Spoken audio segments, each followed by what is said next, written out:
nós vamos continuar o estudo acerca do divórcio. Essa deve ser a última parte e nós vamos fazer aquela conclusão. Óbvio que não poderíamos chegar na conclusão sem fazer toda aquela explanação que fizemos sobre a responsabilidade dos pais na formação do caráter matrimonial dos filhos e várias coisas mais.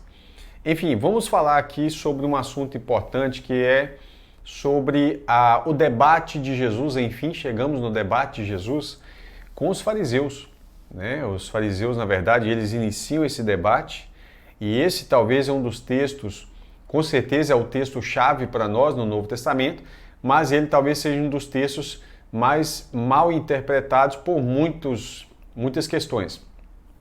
Eu queria que você analisasse tudo que eu vou falar com muita calma, porque nós temos dois grupos extremistas, né? E os dois, eles são danosos se eles não souberem ouvir e não souberem ir conferir se aquilo que eu vou falar, de fato, é o que está escrito. Então, um dos grupos extremistas são aqueles liberais, né? Os liberais, eles fazem o quê? Eles simplesmente têm aquela ideia de que você casou para ser feliz. E se você não está feliz, logo você deve sair desse relacionamento. E aí nós temos na moda hoje vários termos que são usados para justificar um divórcio. Eu estou sofrendo um relacionamento abusivo e várias coisas mais, né? Isso do ponto de vista de quem quer divorciar, ele acaba sempre encontrando alguém que vai acolher essa pessoa, mas se esquece de que a testemunha principal é Deus. Então é possível, todos nós sabemos que é possível muito bem manipular um relacionamento para provocar um divórcio. Deus está de olho em cada pessoa, né? Deus está de olho em cada relacionamento porque Ele foi testemunha e Ele está atento. Então nós precisamos saber muito bem disso. É costume de muitas pessoas ouvirem apenas um lado. E quando você ouve apenas um lado, aquele lado sempre é uma vítima que nunca provocou nada. Essa é a estratégia principal de Satanás. Fazer com que você olhe para uma pessoa e fale assim, meu Deus do céu. Então, se você está vivendo assim, você precisa sair disso o mais rápido possível. Mas Deus é testemunha. É a Ele que nós vamos prestar conta. De que adianta uma pessoa manipular uma circunstância se Deus está vendo que aquilo ali está sendo provocado? Isso acontece demais. Eu precisava deixar isso bem claro desde já, para que a gente venha entender que não adianta a gente ficar ali tentando manipular Deus, tá ok? As pessoas a gente pode até enganar. Quando você trabalha com pessoas que estão à beira do divórcio, você conversa com o marido e você fala, meu Deus, que mulher terrível. Mas se você conversa com a esposa, você fala, que homem terrível. Então, no fim das contas, nós precisamos saber e ter direção do Espírito Santo para poder ouvir as pessoas, buscando sempre a reconciliação, sempre o perdão, sempre o apaziguamento, sempre sendo pacificadores, porque é isso que Jesus quer que nós venhamos ser, pacificadores. De tudo isso e tudo que já falamos anteriormente acerca de divórcio e casamento, não é um tema simples. Eu sempre preferi debater qualquer tema polêmico da Bíblia, qualquer tema, do que divórcio. Porque esse assunto não é um assunto muito agradável. Não é um assunto agradável, é um assunto de muita polêmica, né? Como eu falei, existe o lado liberal, mas também existe o lado daqueles que não são liberais, mas eles são totalmente fechados para esse assunto. Então não se fala sobre divórcio, não existe nada de divórcio no Novo Testamento e etc e tal. Alguns vão tentar fazer uma diferenciação entre a palavra divórcio e repúdio, e eu já deixo bem claro que essas duas palavras não vão mudar o contexto da circunstância. Por exemplo, se você pegar o texto de Malaquias 2, no verso 16, vai falar assim, porque o Senhor Deus de Israel diz que odeia o divórcio, mas o que eu sempre oriento os irmãos? Quando você for fazer um estudo bíblico, use a Almeida Corrigida Fiel ou a King James Fiel. Talvez a Almeida Revista Corrigida também. A Almeida Corrigida Fiel, ela vai estar escrita assim, Deus odeia o repúdio. E está correto. Porque a palavra hebraica lá vai ser shalar. E não vai ser a palavra keritut, que é a palavra para divórcio. Então nós precisamos entender isso aí. A tradução mais correta seria Deus odeia o repúdio. Está traduzido como divórcio porque o repúdio e o divórcio estão coligados. Se a pessoa diz que lá em Mateus 19, Jesus não está falando de divórcio, só está falando de repúdio, ora, o repúdio e o divórcio estão totalmente relacionados. E eu vou mostrar para você alguma coisa interessante. Fica aí. Primeira coisa, quando vai o debate, quando que acontece esse debate aqui? Tá? Vai ter um questionamento dos fariseus e eles vão chegar para Jesus, eles vão questionar Jesus acerca disso. Mateus 19, verso 3 ao 12. Alguns fariseus se aproximaram de Jesus e testando-o, eles estavam provando Jesus, perguntaram, Jesus é um mestre e eles reconhecem isso, e eles estão querendo saber qual é a linha teológica que Jesus está seguindo, né? Se Jesus era da escola de Shammai ou de Hillel. É lícito ao homem repudiar sua mulher por qualquer motivo? Preste atenção na pergunta. Alguns vão dizer, ora, em Marcos e em Lucas não tem, não tem a cláusula de exceção. Ora, então quer dizer que Mateus não serve? Mateus fala disso em Mateus 19 e também em Mateus 5. Quem foi escrito primeiro? Mateus. Quem era o discípulo que andou com Jesus? Apóstolo, né? Mateus, chamado também de Levi. Então por que eu vou simplesmente descartar o texto de Mateus para que venha apoiar uma ideia que supostamente Marcos não citou, então isso não vale? Ora, o que Mateus está fazendo é colocando a narrativa por completo. Não é que Mateus está acrescentando, ele colocou a narrativa completa. Marcos e Lucas, eles vão colocar a narrativa sem colocar exceção, porque não havia nem necessidade, se for falar a verdade, porque o povo já entende que a exceção ali, ela está na lei. Então nós vamos entender isso aqui agora. Mateus 19, 3 a 12 fala: alguns fariseus se aproximaram de Jesus testando, perguntaram, é lícito ao homem repudiar sua mulher por qualquer motivo? Já deixo bem claro, por qualquer motivo não. É isso que os liberais fazem. Por qualquer motivo, pode liberar. O importante é ser feliz, né? Mas não é isso que a Bíblia diz. Lamentavelmente, tem casos complicadíssimos, mas a Bíblia não fala que é permitido a pessoa divorciar. E aí? Como é que nós vamos fazer, né? Então, não tem como, se não está escrito. Agora, o problema é quando as pessoas pegam o que está escrito e rasgam o que está escrito. Começando aqui. Jesus respondeu, vocês não leram que o Criador desde o princípio os fez homem e mulher, ou macho e fêmea? E que disse, por isso o homem deixará o seu pai e a sua mãe e se unirá à sua mulher, tornando-se os dois uma só carne, de modo que já não são dois, porém uma só carne. Portanto, ninguém separe o que Deus ajuntou. Então Jesus fala só essa resposta. Eles perguntam, é permitido liberar a mulher, repudiar por qualquer motivo? Aí Jesus dá essa resposta. Olha lá no início. Deus está falando. Então, que juntou o homem e a mulher, e ele conclui, portanto, ninguém separa o que Deus ajuntou. E aí as pessoas acham que a separação é apenas dar a carta de divórcio. E não. Quando Jesus fala disso aqui, existe uma maneira de se separar. Quando ele fala assim, Deus juntou os dois para que eles fossem uma só carne.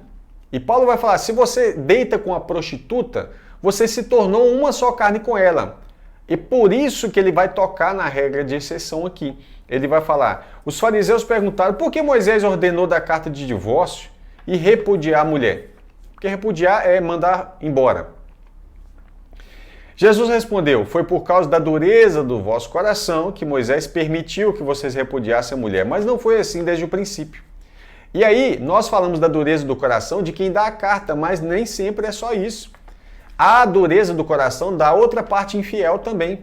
Aí ele fala assim, eu, porém, lhes digo, quem repudiar sua mulher, e aqui você precisa aprender a interpretar texto, é uma coisa muito simples, mas muitos parece que não querem entender. Diz assim, eu porém lhes digo, quem repudiar sua mulher, a não ser ou exceto. O que é exceto? A não ser.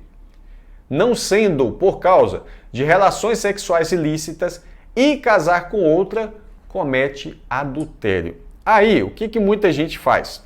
Muita gente vai dizer o seguinte: ora, mas relações sexuais ilícitas é a palavra porneia, não é mocheia. Ela não pode ser traduzida como adultério. Ah, é? Então vamos fazer o seguinte: a primeira vez que essa palavra aparece na Bíblia não é no Novo Testamento. Você já deve saber disso.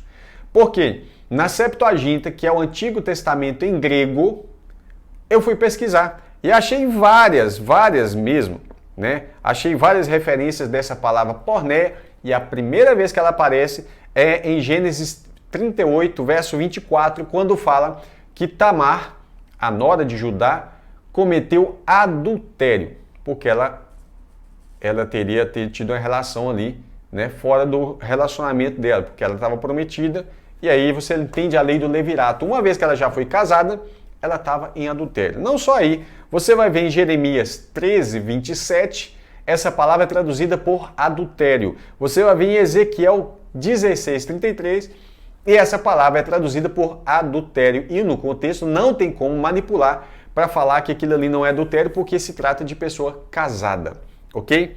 Então, só para deixar isso claro, que esse argumento de que porneia não envolve adultério, isso é falácia. Porneia envolve todo e qualquer tipo de impureza sexual.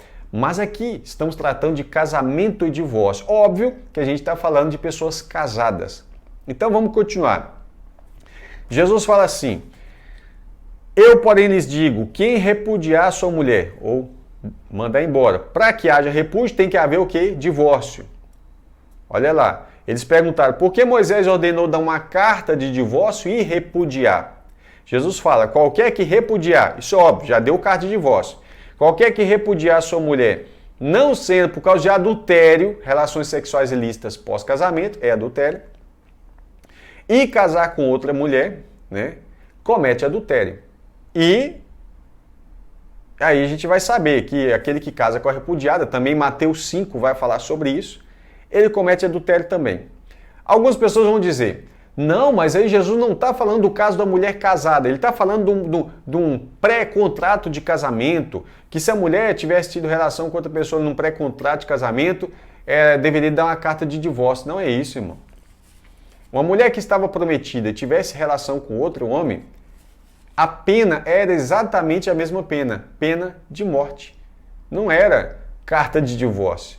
Então você precisa entender isso. Não era carta de divórcio. E aqui eles estão falando de pessoas casadas, tá? Aí ele fala, os discípulos disseram, né? Aí vai ter toda uma conversa dos discípulos com Jesus, mas nós vamos entender esse mesmo texto, vai aparecer em Mateus. Deixa eu ver se eu separei esse texto de Mateus aqui. Mateus 5, 31 e 32. Também foi dito, aquele que repudiar sua mulher deve dar-lhe carta de divórcio.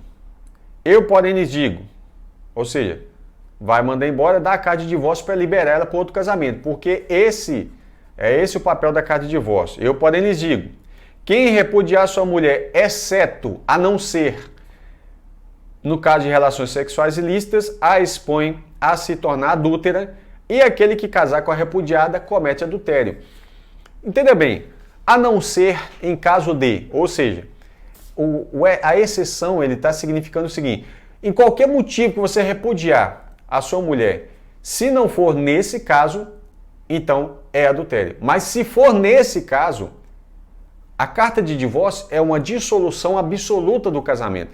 Carta de divórcio não quer dizer que você deu a carta e você está liberado para casar porque foi a parte traída, mas a outra parte não está liberada para casar. Isso é conversa fiada. Eu já pensei dessa forma.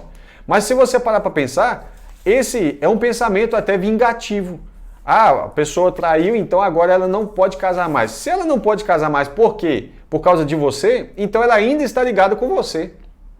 A carta de divórcio, ela é uma separação, é um corte, onde a pessoa agora deu a carta de divórcio, ela estaria livre para o novo casamento e a outra pessoa que recebeu a carta também está livre. Um exemplo disso, Aquela mulher onde Jesus fala com ela assim, você teve 5 maridos. Jesus está dizendo que os 5 maridos eram legítimos. Você vai falar para mim, vai dizer para mim que todos os 5 maridos eram por causa de viuvez? Ah, ela casou com um e ele morreu, casou com outro e ele morreu, casou com outro e morreu, casou com outro e morreu, e casou com outro e morreu. E Jesus fala, e o que você tem agora não é seu, que era o 6º. Então, os 5 casos que ela tinha tido de casamento eram casamentos legítimos. Evidentemente, em um ou outro, houve um divórcio. E isso não quer dizer que ela estava em adultério, porque quando a pessoa tinha a carta de divórcio, ninguém em Israel chamaria aquela pessoa de adúltera. O adultério ocorre enquanto seu marido está vivo e você está tendo relação com outro homem. É isso que fala em Romanos.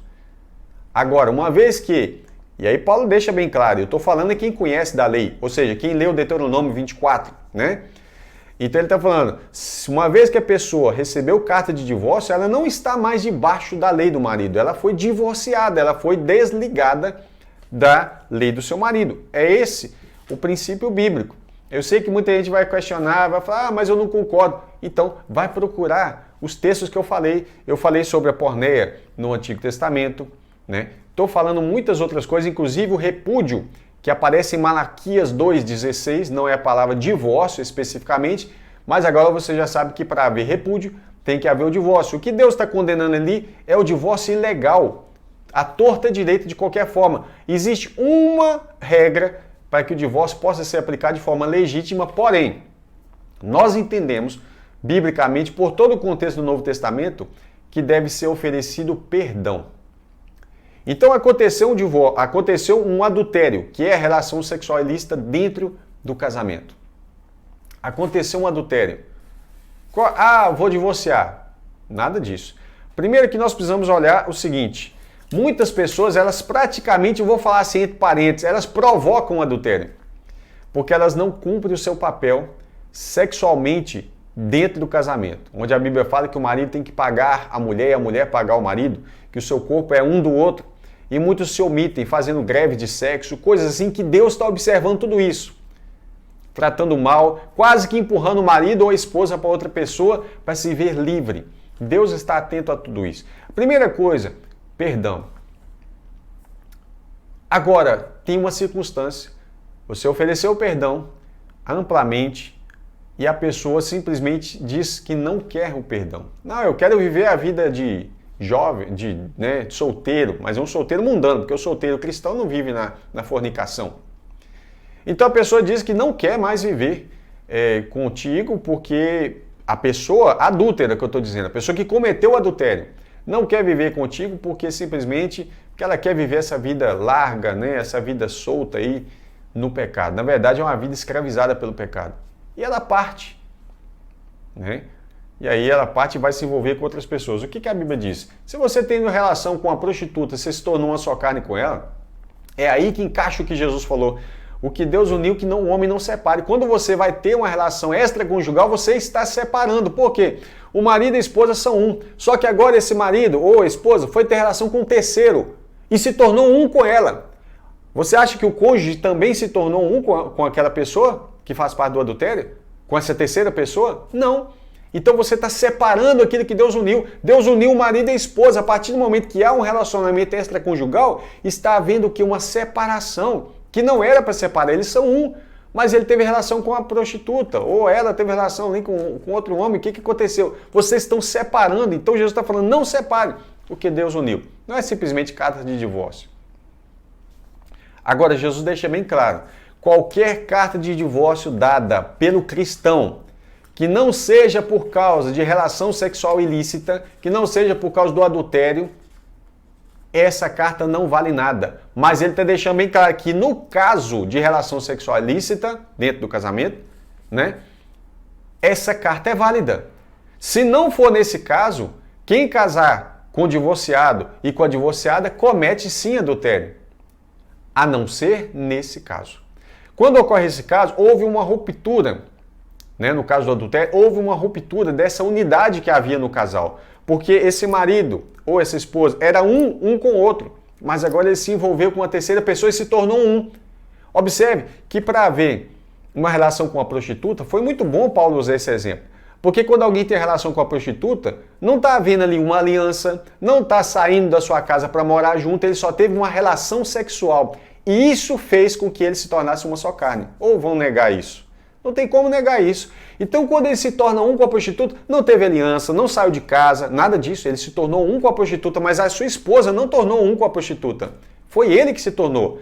É possível que ele seja um com a sua esposa e um com a prostituta ao mesmo tempo? Se isso é possível, a prostituta se tornou um com a esposa. E não é compatível. O que ele acabou de fazer, ele separou o que Deus uniu, onde Deus fala, não separe. Esse é o leito que está maculado. Agora, a esposa pode perdoar ou o marido pode perdoar? Foi o caso da infidelidade da esposa? Sim, pode e pode restaurar e deve promover o perdão, a pacificação. E aí a Bíblia fala sobre fruto de arrependimento também. Então, quando acontece esse caso, é um caso que não é agradável. Lógico que não. Porque se está havendo repúdio, se está havendo o divórcio, é porque as coisas não andaram certo em algum momento. Um deles não foram fiéis à aliança que fizeram um dia diante do Senhor. Então não tem como nós aplaudirmos o divórcio, nem promovermos e falar, que coisa legal, vai lá. A nossa orientação sempre tem que ser, perdoe. Você está arrependido? Tô.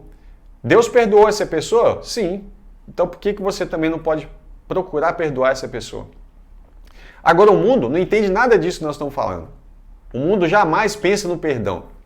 Né? As pessoas no mundo elas conseguem suportar, e eu queria deixar isso bem claro aqui para todo mundo. O mundo acha que uma mulher cristã ou um homem cristão que perdoa uma traição, ele é um bobo. Mas o mundo acha muito bonito quando uma moça, né, casa com um homem mais velho só porque ele tem dinheiro e suporta 1 milhão de traições daquele homem. Porque isso é muito comum de acontecer, né? Mulheres, principalmente, homens também acontece isso, mas mulheres em maior escala, que se envolvem com homens ricos, poderosos e são traídas a vida inteira e ninguém pega no pé delas. Por que será? Já parou para pensar que elas suportam traição a vida inteira e ninguém pega no pé? Mas quando é uma mulher cristã ou um homem cristão que perdoa, aí eles são taxados de bobos. Por quê? Porque o diabo odeia quando você faz as coisas em prol do reino de Deus. Você tem uma família, às vezes as pessoas perdoam porque elas entendem que o divórcio é prejudicial para os filhos, para toda a estrutura familiar é prejudicial. Então, às vezes, vale a pena você ali, né, liberar o perdão e manter o seu casamento. Essa é a primeira coisa. Agora, a questão aqui não é isso. A questão é quando a pessoa que você está perdoando, ela não quer perdão. Ela fala, eu não quero e tchau, e sai da sua casa. Qual é o seu papel? O que você pode fazer? Ah, pode ficar orando. Pode sim. Né? E você vai orar por um tempo, por um mês. Deu certo, a pessoa voltou, amém. E quando a pessoa está decidida, se envolve para lá, casa de novo, tem filhos, e você vai ficar lá, Senhor, volta. É isso? Você acha que é isso aí que está certo? Muitos vão dizer, é isso aí que está certo. Então faça, porque a Bíblia diz que você tem que estar claro com a sua consciência. Tudo que eu estou falando até agora tem que ser levado diante da sua congregação para os obreiros que cuidam de você, tá? Nada que eu estou falando aqui é para você pegar e falar, então eu vou tomar uma decisão sozinho. Não. Eu sempre oriento você a pedir um aconselhamento pastoral, porque eles vão estar te acompanhando, eles vão estar orando. A Bíblia fala, chorar é com os que choram. Você vai conseguir vencer muito mais fácil se você tiver ajuda, apoio dos seus irmãos em Cristo, aí que estão congregando contigo, tá? Então, vamos continuar o caso aqui. Aí a pessoa diz, não, mas a carta de divórcio é um absurdo. Deus odeia o divórcio. Já falei que essa palavra está lá no hebraico como repúdio. Pode pesquisar. A palavra é shalar. Tá? Não é a palavra usada para divórcio, é uma palavra usada para repúdio. A palavra divórcio aparece 4 vezes no Antigo Testamento. Deuteronômio 24, verso 1 e verso 3, Isaías 50, verso 1 e Jeremias 3, verso 8. É só nesses 4 lugares que aparece a palavra divórcio no Antigo Testamento. Então anote aí, Deuteronômio 24, versos 1 e 3, Isaías 50, verso 1 e Jeremias 3, verso 8. Só aí aparece a palavra divórcio no Antigo Testamento. Jesus fala então que o divórcio só seria permitido no caso de adultério, relações sexuais ilícitas, né? Ou seja, infidelidade de um dos cônjuges. E é esse o questionamento onde Deus fala também em Malaquias 2, no verso 14. Ele fala: o Senhor foi testemunha da aliança entre você e sua mulher da mocidade, que você foi infiel. Então, ele está tratando infidelidade ali também. Vamos lá. Para quem não sabe, Deus casou com Israel. Tá? Ele se casa com Israel, isso está em Isaías. Isso foi lá no Monte Sinai, quando ele fez a primeira aliança. Nós falamos de antiga aliança e nova aliança. Já parou para pensar nova aliança? O que é aliança? É casamento. Então Deus se casou com Israel e se tornou marido de Israel. Isaías 54, verso 5, fala: porque o seu Criador é o seu marido. O Senhor dos Exércitos é o seu nome. Então o que acontece? Deus é o marido de Israel, certo? Então, e aí eu estou pegando um contexto da antiga aliança, do Antigo Testamento. Deus é o marido. O primeiro mandamento que ele coloca: não tem outro marido além de mim. Ou seja, não tem outros deuses além de mim. Por isso, quando o povo ia adorar outros deuses, Deus chamava aquilo de adultério ou de prostituição, porque a mesma palavra é utilizar as mesmas expressões, né, que são relações sexuais com outros, são usadas nesse contexto. Então Deus chama de adúltero aquele que, quando o povo ia adorar um outro Deus, que significaria um outro marido, né? Agora, uma coisa que pouca gente sabe é que Deus deu carta de divórcio para Israel. Ele era o marido, estava casado, ele foi fiel o tempo todo, Deus é sempre fiel, mas Israel foi infiel com Deus. E aí, Deus vai sempre tolerando, perdoando, como nós devemos fazer também. Perdoando, mas chega um ponto que Israel simplesmente abandonou o Senhor e falou: quer saber? Eu não quero o teu perdão.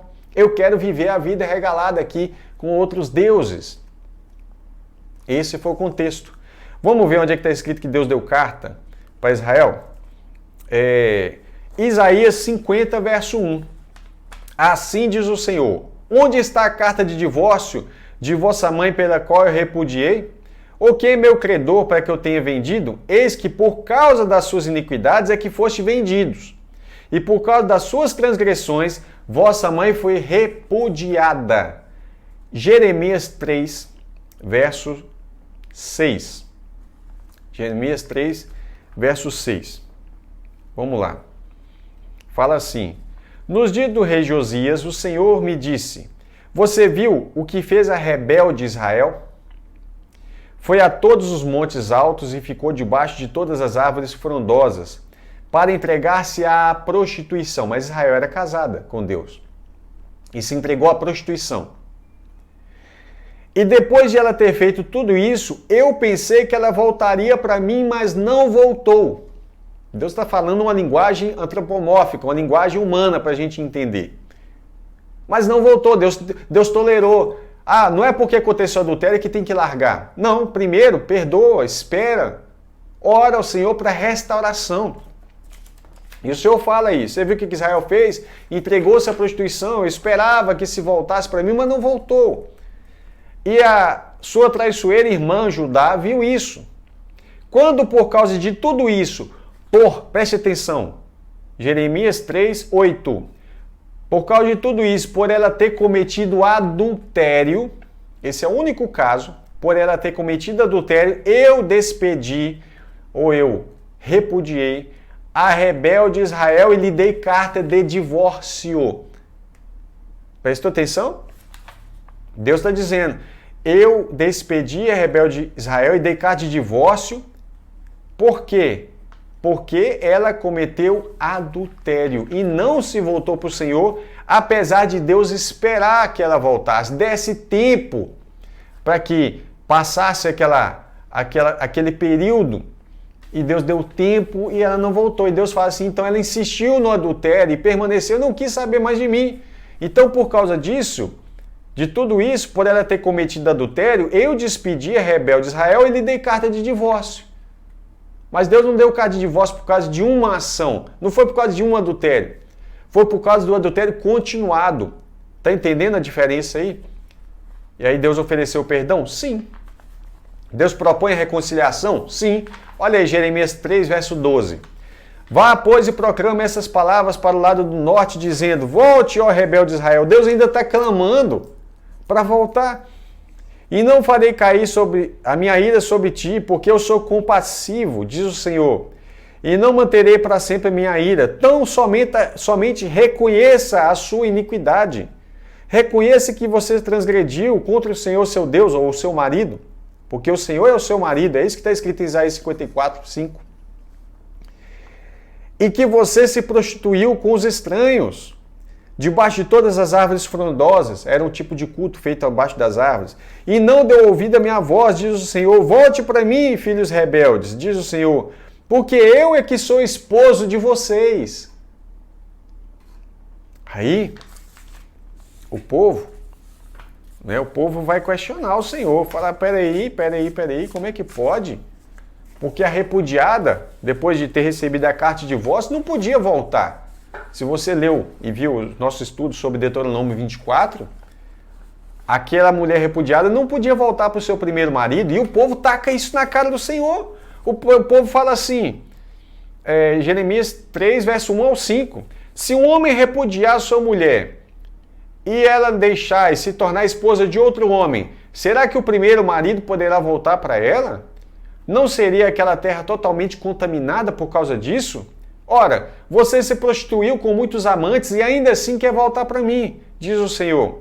Levante os olhos aos lugares altos e veja onde você não se prostituiu. Era casada, mas a expressão aqui é pornéia, é como se fosse pornéia. Prostituição, não tem nada a ver com, não está falando especificamente adultério, mas no verso 8 deixa claro que a prostituição dentro do casamento é sim adultério. A fornicação dentro do casamento é adultério. E aí o que acontece? Onde você não se prostituiu, aí vai falar da prostituição, né? Na beira dos caminhos você se sentava à espera deles, como o árabe se assenta no deserto, e assim você contaminou a terra com a sua prostituição e com a sua maldade. E aí fala que você tem a fronte de prostituta e etc e tal. Mas e aí? Como que Deus vai fazer para fazer uma nova aliança? Se não é possível tomar ela de volta diante da lei. Aí você vai entender uma profundidade muito grande. Foi por isso que Jesus precisou morrer. Porque o marido morto, a lei não cai sobre eles, mas ele ressuscita. E assim, a lei não pode acusá-lo, mas ele ainda é o mesmo marido. Que coisa linda, né? Deus promete um novo casamento, Jeremias 31, 31 e 33. Vem aí, diz o Senhor, que firmarei uma nova aliança com a casa de Israel e com a casa de Judá. E olha, que ele já tinha dado carta de divórcio, né? Não segundo a aliança que eu fiz com seus pais no dia em que tomei pela mão para tirar da terra do Egito, porque eles quebraram a minha aliança, apesar de eu ter sido seu esposo, diz o Senhor. Porque esta é a aliança que farei. Então Deus promete uma nova aliança. E ao prometer essa nova aliança, é o que nós vivemos hoje, uma nova aliança. Para que fazer uma nova aliança se a primeira aliança deveria ser eterna e que divórcio não existe?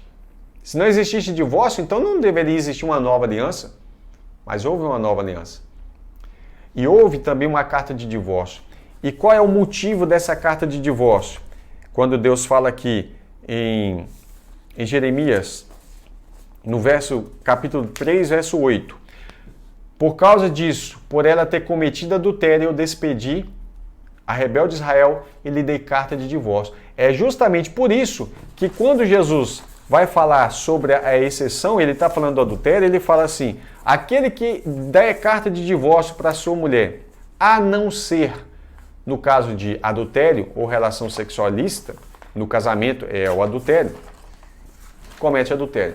Então, na parte do cristão, só há um motivo para que a carta de divórcio seja dada.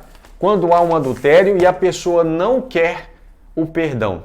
Ela quer viver como Israel viveu, quis viver sem aceitar o perdão de Deus. Deus estava oferecendo abundantemente o perdão, Israel rejeitou o perdão de Deus. E quis viver com outros maridos, né? Vamos dizer assim. E aí o Senhor então dá a carta de divórcio e despede Israel. Agora entenda bem. Há uma outra situação que muitas vezes as pessoas não entendem. Paulo está pregando aos coríntios e muitos coríntios estão crendo em Jesus. E Jesus fala assim, se você amar mais pai, mãe, irmão, filho, filha do que a mim, você não é digno de mim. Quando uma mulher convertia, mas o marido não, ou quando o marido convertia e a mulher não, qual é o procedimento? 1 Coríntios 7, 10 ao 15. Aos casados ordeno não eu, mas o Senhor, que a mulher não se separe do marido. Então você, mulher, converteu a Jesus e o marido não se separa dele. Aliás, essa primeira parte não é nem de conversão. Vamos deixar claro. Vamos lá. Que a mulher não se separe do marido, mas se ela se separar, que não se case de novo ou que se reconcilie com o seu marido. E que o marido não divorcie da sua esposa. Aos outros, aí ele está falando aos casados. Aos outros, eu digo não o Senhor. Se algum irmão tiver casado com uma mulher não crente, aí entra o contexto do descrente. Algum irmão está casado com uma mulher não crente. Ela não é crente e ele sim. Mas ela concorda em morar com ele, não divorcie dela. Então você é um homem que converteu e sua mulher não. Mas ela quer andar contigo e não quer divorciar, fique com ela. Agora, e se ela falar assim, eu não aceito você ser crente? Ou eu ou Jesus. Tá entendendo? Você não pode amar mais a sua mulher do que a Cristo. Ou eu ou Jesus. Aí ele vai falar. E se uma mulher estiver casada com um homem não crente, isso serve para os dois, e ele concorda em viver com ela, não divorcie do marido. Então, se você converteu, marido ou mulher, converteu a Cristo, no caso aqui a esposa também converteu e o marido não, mas ele aceita que ela seja cristã e quer viver com você, não se divorcie dele, fiquem juntos. Ele explica, porque o marido não crente é santificado no convívio com a esposa, e a esposa não crente é santificada no convívio com o marido crente. Isso aqui tem relação com o seu testemunho, que você vai ganhar o seu cônjuge sem palavras, com as suas atitudes. Se não fosse assim, seus filhos seriam impuros, porém agora são santos.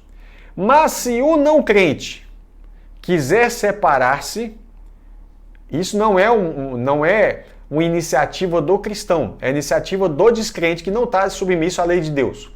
O descrente não quer viver com você, quer separar. Que separe.